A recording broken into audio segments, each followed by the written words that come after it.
नमस्कार दोस्तों, स्वागत है आपका स्टोरी बाय अनीजा पर। हमारी आज की कहानी है सुजाता, सरिता जी का झूठ या वैभव का सच। देखो वैभव, तुम्हारी यह जिद पूरी नहीं होगी, सरिता जी ने चिल्लाते हुए वैभव को डांट दिया। अरे कल ही तो हम सुजाता को देखकर आए हैं और तुम्हें आज फिर उससे मिलना है। तुम अपनी जिद के कारण इस बने बनाए रिश्ते को बिगाड़ दोगे। अब मैं तुम्हारी एक भी नहीं सुनूंगी। हमें सुजाता पसंद है और सुजाता को भी तुम पसंद हो।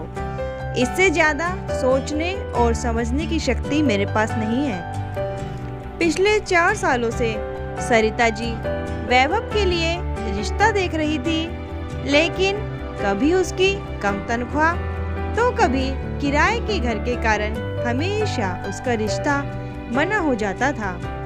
इस बार उन्होंने थोड़ा सा झूठ बोलकर वैभव की 25,000 की तनख्वाह को 40,000 बता दिया और किराए के घर को भी अपना घर बताकर सुजाता के घर वालों से झूठ बोला। शायद यही कारण था कि सुजाता के घर वालों ने और सुजाता ने भी वैभव को पसंद कर लिया था। वैभव तो चाहता था कि वह वही सुजाता को सब कुछ बता दे, लेकिन माँ ने वैभव को कुछ भी बताने ही नहीं दिया।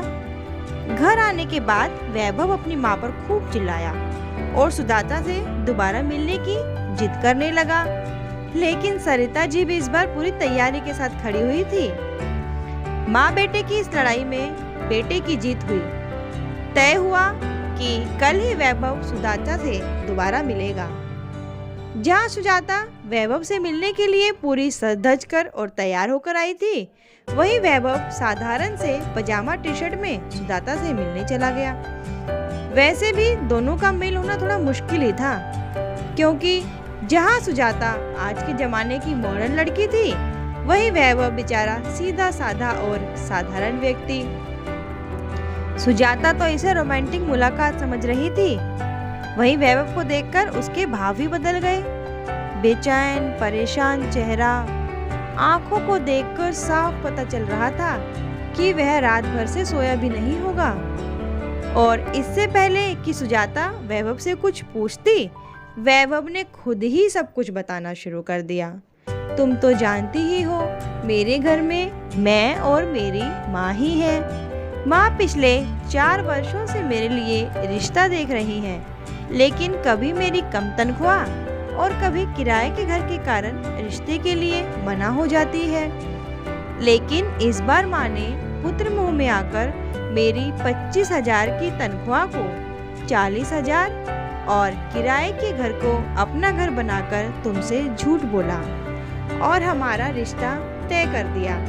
लेकिन मैं नहीं चाहता कि हमारे इस रिश्ते की नींव झूठ पर खड़ी हो, इसीलिए मैंने तुम्हें सब कुछ सच सच बताने के लिए ही यहाँ पर बुलाया है।